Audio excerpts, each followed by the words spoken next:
Hey everybody, today's video is going to be just a little bit different in that we are shooting all the same load for all 20 shots we're shooting today, and that is 26.9 grains of AR comp. The variable today is going to be something that's based on viewer comments.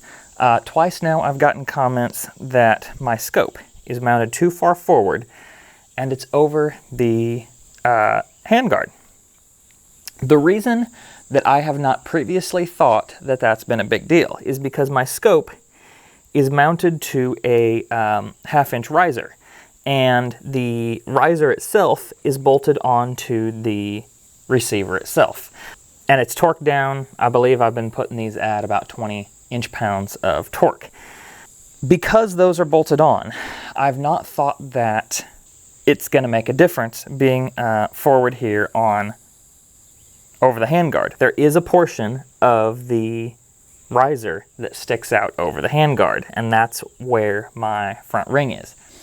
My thought before was that if I were going to have problems, I would be having shifting zeros, and I haven't seen that in the least bit. But there's been some comments that have suggested that maybe that's why my groups aren't as tight as I've been expecting. So what I'm going to do today is have my scope mounted the way it is, and I'm going to shoot 2 groups of 5 shots each at 100 yards.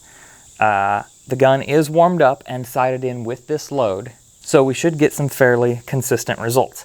After those first 10 shots, I'm going to let the gun cool down and move the scope back so the entire riser is over the receiver.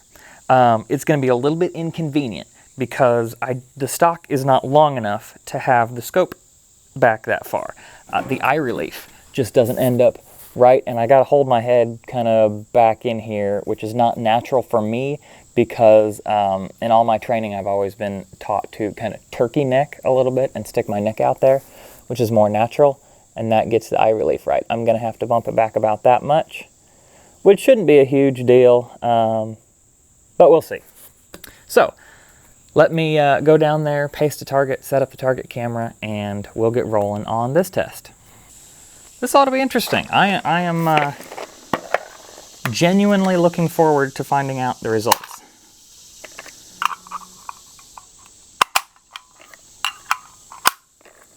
Because if I can get better groups by changing something I'm doing, I will gladly change it.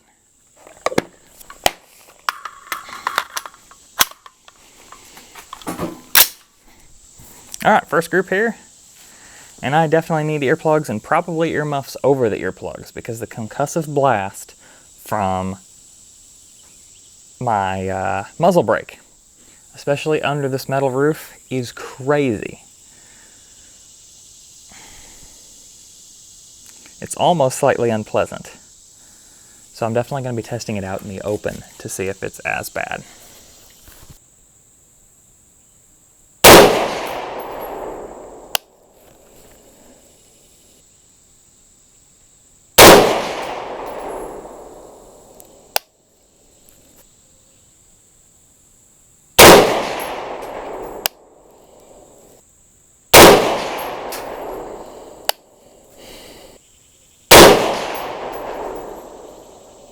Alright, not a great group there, probably an inch. I'll give the gun a second to cool back down and we'll shoot the second group.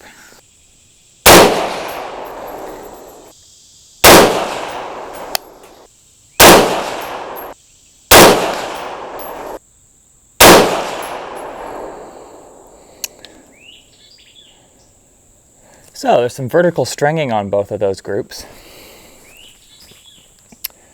which makes me think that there's something I could do better. Or, as some people have postulated, maybe there is something going on with my scope mounting.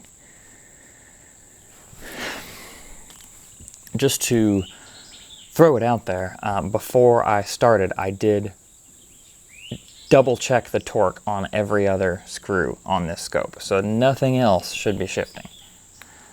All right. Yeah, gun's decently warm. We'll give it a bit to cool down and move the scope back. All right, wanted to make sure y'all could see this. So here, right here, where my fingernail is the end of the receiver.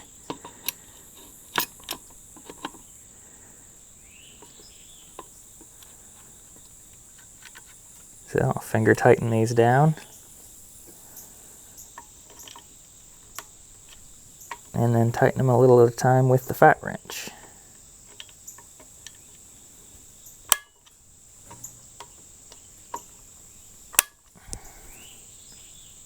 I'm interested to see if our point of impact shifts at all. But if it does, that's no big deal, and it shouldn't be super far, I wouldn't think. I'm actually kind of hoping this works, because I could use some better accuracy. Alright, first group here. And I am trying to let the gun free recoil as much as I can, so my shoulder is not pressed into it. Maybe that's something I need to do for better accuracy, but it's not pressed into it right now.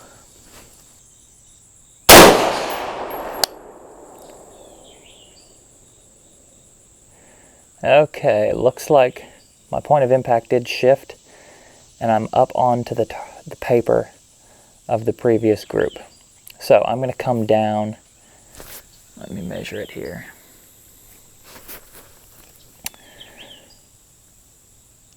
That shot landed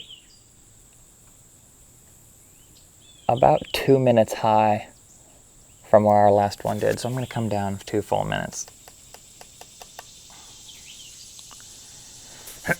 That'll make this group a 4-shot group, but I'm not overly concerned about that. We're just kind of looking for trends here.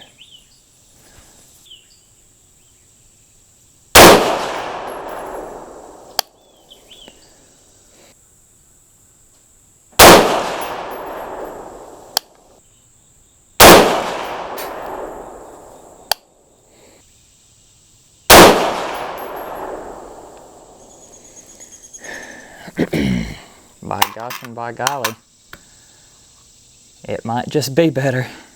I'm going to come down. Looks like I didn't come down quite far enough. I'm going to go down another full minute.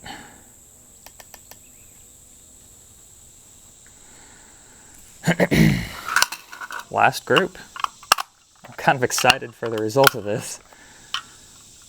It's going to take a little discipline to actually let the barrel cool and not just shoot this right away.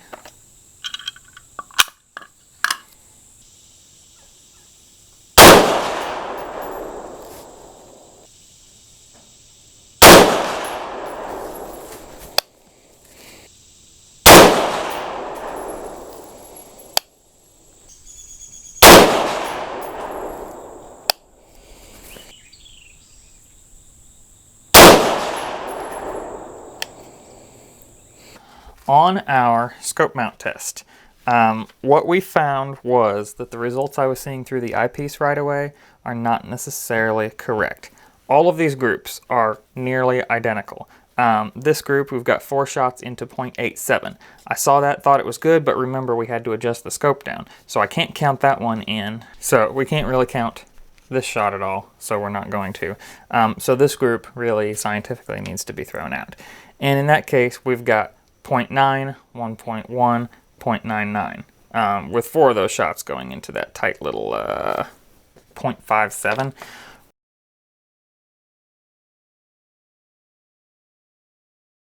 I am going to go ahead and leave the scope mounted at its rearward position just because, well, I ended up finding it okay to shoot there, and some people will be more happy seeing my scope mounted further back. So I'm just going to leave that for now.